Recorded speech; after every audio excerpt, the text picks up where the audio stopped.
Quanta polêmica existe na internet sobre Jesus, seu nome original e sua possível aparência. Seria Jesus negro ou branco? O que podemos aprender das representações visuais e o uso do nome de Jesus ao longo da história? Bem-vindos ao canal Observatório 7, onde neste episódio a arte conversa com a teologia, história, filosofia, ciência, arqueologia e antropologia.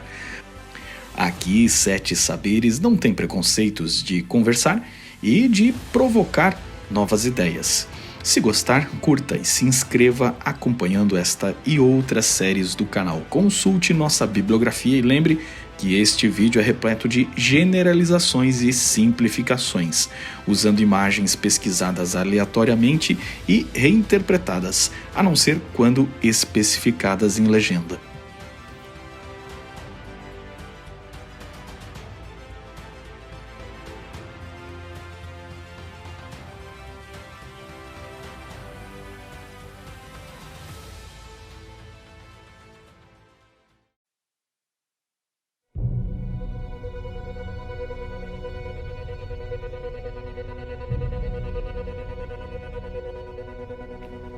O povo de Jesus descendia de Abraão, um semita mesopotâmico, mas Abraão, que nasceu no final do período sumério, não era um sumério.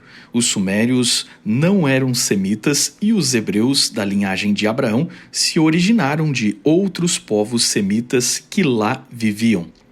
Segundo a Bíblia, dos filhos de Noé, Jafé originou os indo-europeus e Cã gerou os povos de pele escura da África, Canaã, Arábia e sul da Ásia, enquanto Sem deu origem aos povos semitas como os acadianos, hebreus, babilônios, assírios e sírios. Abraão migrou para Canaã e a linguagem deles desenvolveu-se em comum com os cananeus. Desta forma, os cananeus eram, do ponto de vista linguístico, semitas. Lembre que hoje descendentes de centenas de povos diferentes falam português no Brasil e isso não os faz necessariamente portugueses, embora sejamos descritos como América Latina. O mesmo ocorreu no passado com diversos povos, inclusive com o idioma semita.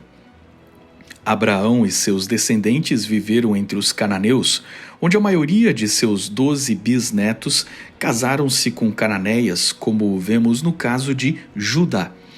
É neste momento da história em que temos pinturas do Antigo Egito mostrando semitas que iam comercializar no país do Nilo. Sua aparência é representada por um tom amarelo ocre, que equivale à cor da gazela pintada e segurada por um dos homens, em contraste com os egípcios, que são mais escuros em sua pele, pintados da mesma cor do marrom usado pelo artista para pintar o carneiro que um dos semitas está segurando. A pintura demonstra que o povo semita da época de Abraão era asiático, de pele mais morena do que os indo-europeus, mas mais clara do que a pele dos egípcios africanos. Usavam barba e cabelo preto.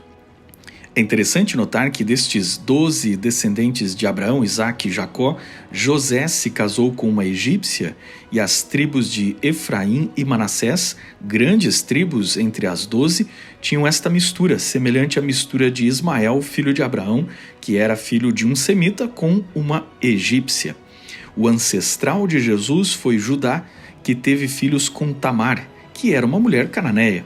Assim, todos os judeus ou filhos de Judá descendem de sangue semita por parte de seu pai e de sangue camita por parte de Tamar. Tamar tanto poderia ser morena quanto negra, enquanto o pai era um semita asiático. O mesmo pode ser dito de Raabe, que é outra cananita que entrou para a linhagem da qual vem o rei Davi, que também é descendente de uma ancestral moabita, e os moabitas eram semitas. Davi é descrito como ruivo, o que sugere um moço de pele branca, mas, como vimos até aqui, na formação étnica judaica há componentes dos mais variados, inclusive na mesma família, desde semitas asiáticos, cananeus de pele mais escura e, como vemos, os que têm pele semelhante aos atuais árabes, até pessoas negras que entraram para a família quando eles estiveram no Egito.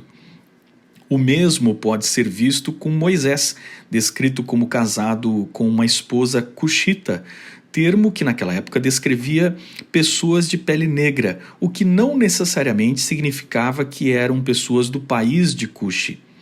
A ideia de uma raça pura semita ou raça pura branca ou ainda raça pura negra é uma falácia que não faz o menor sentido nem no texto bíblico, nem na história.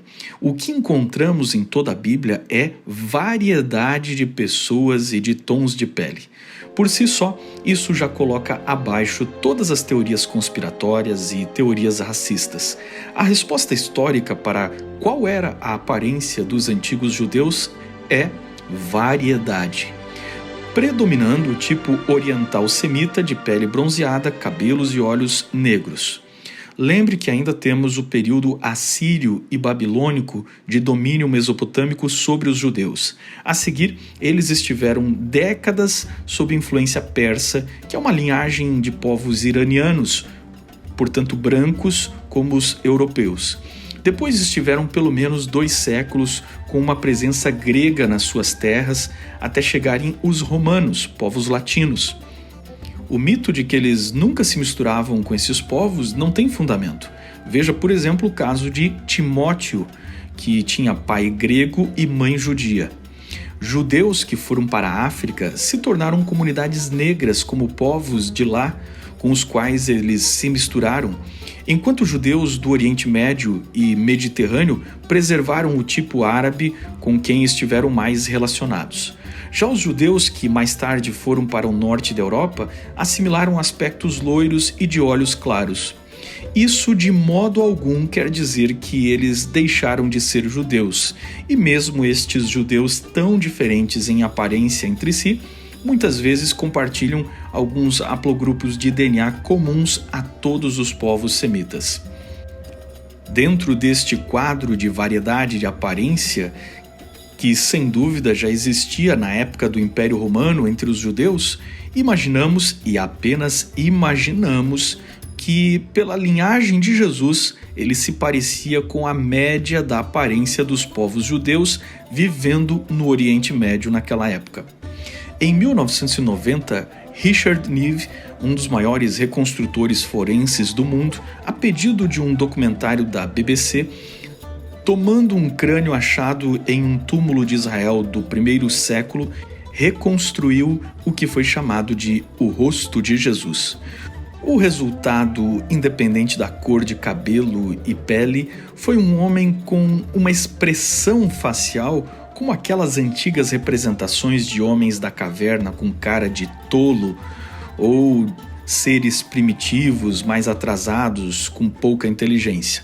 Não que a aparência não poderia ter sido esta, com esta cor de pele ou cabelo, ou este formato de nariz. A pergunta que fica ao olhar esta imagem é: por que este homem foi retratado com este olhar de retardado e com a boca semiaberta? O designer brasileiro Cícero Moraes fez uma versão com expressão e personalidade muito mais coerente com um homem que encantou as multidões. Sua versão de Jesus é um homem com olhar e expressão de pessoas normais e bem mais simpático. Cícero optou por uma barba e cabelo mais africana e a pele ainda mais morena do que a outra representação que vemos. Nada impede que seu cabelo e pele tenha sido assim, mas pode ter sido ainda bem diferente disso. O problema dessas reconstruções é que o crânio usado por base nem era de Jesus, e presumir que todos os judeus eram iguais é como presumir que todos os brasileiros são iguais. O segundo problema é que estas reconstruções têm mais de arte do que ciência. O crânio nada pode dizer sobre o tipo de cabelo, a cor dos olhos e da pele, a grossura dos lábios ou o formato do nariz. Tudo isso é uma crença do artista. Já o artista holandês Bas Uterwijk, utilizando programas de computador e fotos de pinturas de Jesus, incluindo a controversa imagem do Sudário de Turim, que tem quase nenhum crédito para teólogos e historiadores, resolveu publicar sua própria versão de como teria sido Jesus, com versão em cabelo longo ou versão em cabelo curto. Trata-se de outra opinião tentando alcançar uma aparência de como teria sido um homem do Oriente Médio. A Bíblia praticamente não descreve seus personagens e, no caso de Jesus, não há nenhuma descrição de sua aparência física, pois os profetas e apóstolos não viam qualquer necessidade disso. E sua cultura temia o costume de fabricar ídolos presente na cultura dos pagãos. Entre a patrística, o debate se Jesus era feio ou bonito existiu sem qualquer fonte precisa, tentando avaliar de modo grosseiro profecias do Antigo Testamento, como Isaías 53, que não objetivam debater a aparência estética do Messias. É presumível que, pelo tipo de profissão de Jesus, ele era um homem forte que foi capaz de aguentar o imenso desgaste físico da tortura que sofreu. Presumível também que deveria ter cabelo comprido e barba como o costume dos judeus de sua época e região. O cabelo curto era um costume romano e só entrou no mundo cristão na época posterior, quando Paulo, vivendo fora da Judéia, nos relata sobre isso.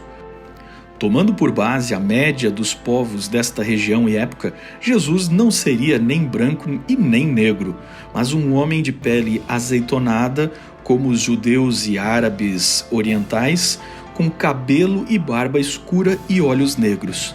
Certamente, podemos descartar um Jesus loiro de olhos claros e de pele branca, como os europeus do norte.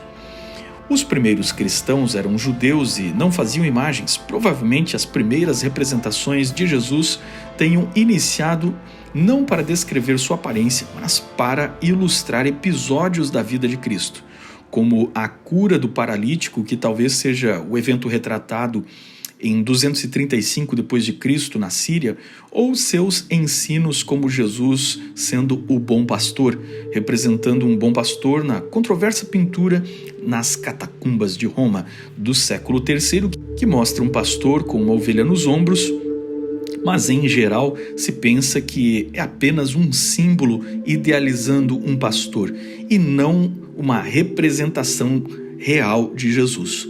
O pastor desenhado é claramente uma figura grega ou romana para ser reconhecido como um pastor romano, com roupas europeias e sem barba.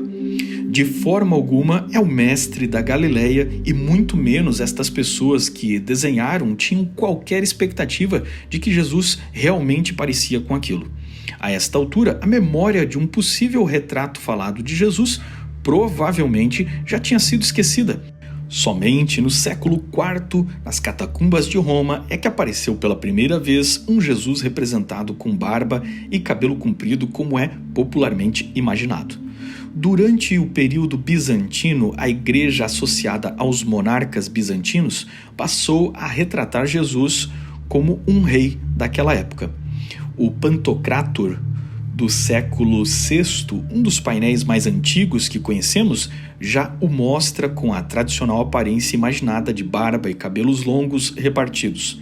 O Cristo ortodoxo sempre é uma imagem de força, com um olhar sério e muitas vezes retratado como maior que todos os outros personagens para demonstrar sua superioridade a estes. É difícil dizer onde a arte apropriou-se do imperador para usar como modelo do que as pessoas conheciam como algo mais elevado e real, e onde a arte apropriou-se do personagem Jesus para legitimar o poder espiritual do próprio imperador. O Cristo católico ocidental já tende à passividade e delicadeza. Era um Cristo idealizado à imagem dos reis europeus, em especial as feições loiras que foram assumidas quando a família real francesa patrocinou estas concepções artísticas que igualavam Jesus aos monarcas terrenos da Europa. Mas poderíamos mostrar cristos da Etiópia, Índia e China, cada um destes semelhantes aos povos destes lugares. E mais uma vez temos dificuldade de saber até onde a arte está contextualizando a pessoa de Cristo e onde os povos destes lugares estão legitimando a si mesmos, tentando se parecer com o Salvador. Existe também na Idade Média uma certa tendência de artistas incluírem elementos de autorretrato em suas representações de Jesus, e desde que o cristianismo se tornou maioria, usar o nome e a figura de Jesus se tornou um sinônimo de autoridade e sucesso político ou comercial. A arte protestante relutou em ter figuras religiosas porque livrou-se da adoração das imagens, em especial no protestantismo calvinista. Mais tarde, porém, o mundo evangélico partiu para a busca de um Jesus que ilustrasse aos crentes as histórias bíblicas. Assim surgiu um Jesus anglo-americano ou até germânico, desenhado como um homem em geral de aparência de um homem forte, elegante, de pele e cabelos claros. No desenvolver histórico do mundo evangélico e pentecostal, esta apropriação da imagem não se limitou a uma figura visual. A apropriação ocorreu com o nome de Jesus, transformando Jesus num tipo de marca que legitimaria qualquer música, qualquer arte, qualquer procedimento, qualquer negócio. No Brasil, por exemplo, o termo gospel se degenerou, abarcando qualquer prática que apenas adicionasse o nome Jesus, legitimando qualquer expressão cultural como aceitável religiosamente. Os termos hebraicos, gregos e teológicos do cristianismo foram sendo transformados em marcas. Não que isso já não tivesse sido feito pelo catolicismo romano, pois o mesmo pode ser visto desde os nomes das nossas cidades do Brasil até diversos monumentos do nosso país. Obviamente, a religiosidade de um povo sempre é expressa em sua cultura e, em si, isso não é mal, e outras crenças, religiões não cristãs, não monoteístas fazem o mesmo e estão em pleno direito. Mas é difícil distinguir até onde esta expressão é uma tentativa de testemunhar sua fé e a partir de onde passamos a ver apropriações indevidas para a legitimação de planos particulares que nada tem a ver com a religiosidade ou o evangelismo. Isso é visível em especial no universo político, onde ambos os espectros ideológicos da política se apropriam da religião como uma forma de criar uma imagem, tal como historicamente fez o imperador Constantino no passado. Neste universo de incertezas e decepções com autoridades civis e religiosas, surge um terreno fértil para o imaginário sectário.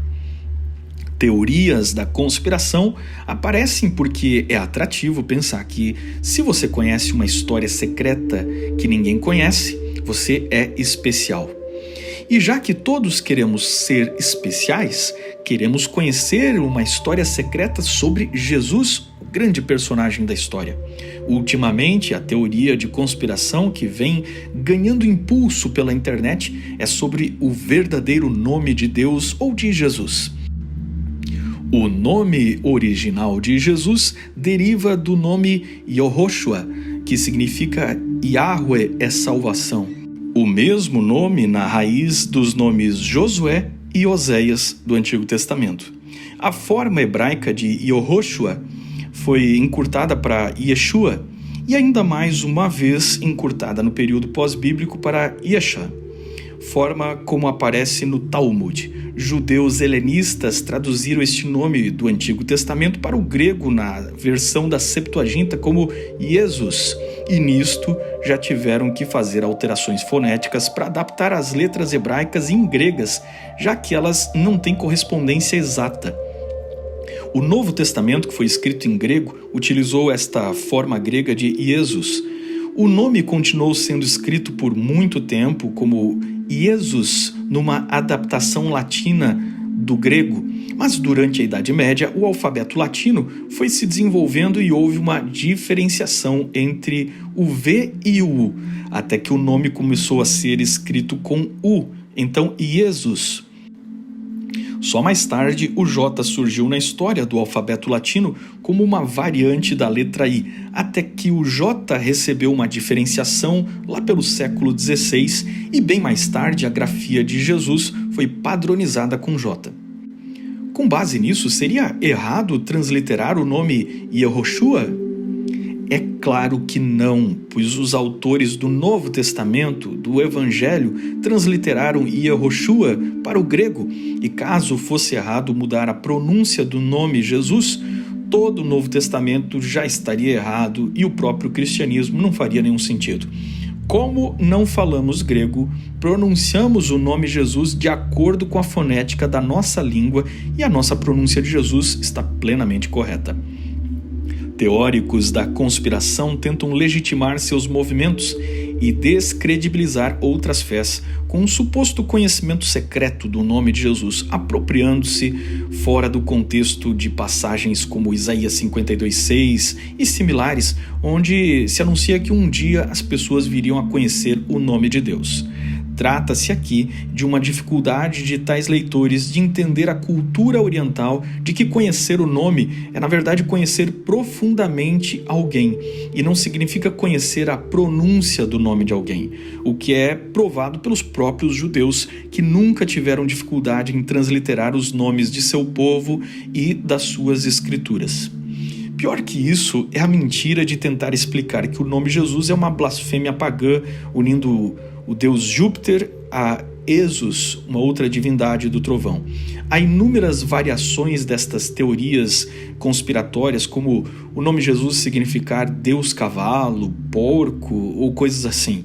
Enfim, parece não haver limite para a criatividade dos teóricos da conspiração, que sempre querem vender ao povo incauto uma verdade especial que só eles descobriram. Cada uma destas teorias é tão absurda, contraditória, que perderíamos o foco desse vídeo se gastarmos tempo para explicar cada uma delas. Tais teorias trata-se, na verdade, de uma limitação de conhecimento da história, de como os textos são produzidos, escritos, como foram criadas as letras e como os textos são traduzidos. Seus adeptos desconhecem que tanto o hebraico como o grego mudaram ao longo da história, evoluindo da grafia das letras ao sotaque até a pronúncia. Nós temos exemplos disso na própria Bíblia, quando entre o próprio povo israelita a pronúncia de uma palavra sibolete ou shibolete tinha sotaques diferentes. Qualquer conhecedor do grego e do hebraico também sabe que o grego e hebraico atual não é exatamente igual ao grego e hebraico bíblico, tanto na forma das letras quanto da pronúncia das palavras. Qualquer tradutor sabe que nomes sempre foram feitos em versões diferentes. Veja, por exemplo, o nome hebraico Yaakov, que conhecemos como Jacó, e que nas versões em grego pode ser Jacovos. Em latim se tornou Tiago, mas ainda existe como Jacob, Jacob, Jack, Jake, James ou Jim, e tudo isso só no inglês. E ainda tem variantes em espanhol como Diego e no irlandês como Seamus. Ou seja, mudando o idioma e pronúncias, sotaques, o tempo altera a forma de qualquer nome. O próprio nome Jesus é pronunciado em inglês Jesus, em espanhol Jesus, em português Jesus. E mesmo no Brasil, diferentes sotaques do nosso povo pronunciam Jesus de forma muito diferente. Jesus, Jesus, Jesus, Jesus. As teorias de conspiração tentam limitar a salvação a um tipo de letra, a idioma, a um sotaque, a uma palavra, a uma pronúncia correta. Isso é a mais pura ignorância e pensamento mágico pagão tentando adentrar no cristianismo, onde as pessoas invocavam palavras mágicas, letras mágicas, e não precisavam mudar de atitude ou de vida, arrependendo-se dos seus pecados. Nesse tipo de heresia, só aqueles que conhecem o suposto segredo do nome de Deus ou do nome de Jesus serão corretos diante de Deus. E isso é uma grande armadilha que os faz sentirem-se especiais e detentores da verdade por supostamente terem um conhecimento que os outros não têm. Enquanto ficam seguros na pretensa pronúncia correta, ignoram a mensagem por trás do nome. Um outro fator inegável também é o quanto a arte, modernamente na forma midiática, formou nosso entendimento sobre Jesus. O Jesus dos documentários é sempre um Jesus desconstruído, que é reconstruído somente por teólogos liberais que ignoram completamente o texto bíblico e reconstroem Jesus com base em sua imaginação e leitura da política, sociologia e filosofia materialista. Alguns ateus têm seu Jesus que só eles sabem a verdade de como teria sido este homem cuja memória foi, segundo eles, longamente construída por conspiradores que teriam criado uma religião para dominar as massas. Há de se reconhecer que, neste caso, 3 séculos de perseguição aos cristãos e torturas terríveis são o suficiente para desmanchar tal teoria imaginária. Enquanto isso, a agenda progressista tenta se apoderar de um Cristo que teria sido o primeiro revolucionário das causas sociais, quando, na verdade, ele disse que seu reino não era deste mundo. Novas narrativas também são construídas, onde Maria Madalena seria amante de Jesus, renegada pela história e recuperada no debate sobre gênero sexual, quando claramente este relacionamento de Jesus com ela nunca ocorreu e nem teve apoio bíblico ou histórico para isso. No cinema, dezenas de atores já interpretaram Jesus tanto sob ótica católica, protestante ou ecumênica. Entre os brasileiros estão o famoso Rodrigo Santoro, que interpretou Jesus no conto cristão Ben-Hur, e Maurício Gonçalves, que interpretou o Jesus Negro do Alto da Compadecida, adaptação da obra de Ariano Suassuna. O cinema internacional viveu diferentes momentos. Max von Sydow, ator sueco já falecido, foi em 1965 um Jesus de olhar triste e feições muito medievais e europeias. Robert Powell, que dirigido por Franco Zeffirelli, interpretou o emblemático filme Jesus de Nazaré, em 1977, que marcou a iconografia de um Jesus de olhos azuis, mas que era dono de gestos ensaiados, teatrais e místicos, lembrando os quadros e estátuas medievais de Cristo. William Dafoe, do controverso filme A Última Tentação de Cristo, de 1988, admitiu que, independente de sua criação religiosa, há uma associação muito forte com aquilo que se representa. O português Diogo Morgano o interpretou em 2014, conferiu o tipo europeu e confessou publicamente que Jesus é a história definitiva de amor.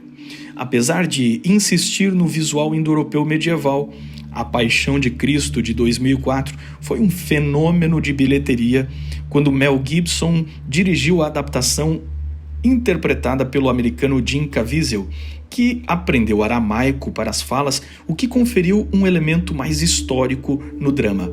Paixão de Cristo foi imensamente amado e odiado pela crítica e crentes. Ressurreição, de 2016, tornou-se um filme muito apreciado, ao estilo ficção como Ben-Hur, criando um romance que se passa com personagens paralelos à história real de Jesus. Mas neste filme, o Jesus euro-americano foi deixado de lado para ser interpretado por Cliff Curtis, o que marcou a busca por um rosto mais comum, mais étnico. Curtis, que já interpretou papéis de árabes e latinos, na verdade é neozelandês e descendente de maores, mas encenou um Jesus incrível e muito mais real aos olhos das pessoas. Curiosamente, o único Jesus interpretado por um ator israelense foi o do ator Aviv Alush, que representou Jesus em A Cabana, um drama que na realidade não é um filme sobre Jesus, e sim uma adaptação de um livro cristão com uma história fictícia sobre um pai que perde a sua filha. Recentemente, é o nova-iorquino Jonathan Roumie, com alguns traços menos anglo-americanos, com um nariz pontudo e barba espessa, que vem emocionando milhões de pessoas no mundo inteiro com a série de produção independente The Chosen. O ator comenta: Sempre digo que brincar de Cristo acaba me tornando uma versão melhor de mim mesmo, porque aspiro a coisas maiores, a uma posição moral elevada do que antes de interpretá-lo. O ator, que é católico fervoroso, foi recrutado por Dallas Jenkins, um diretor evangélico, para juntos, segundo eles mesmos dizem, divulgarem o evangelho.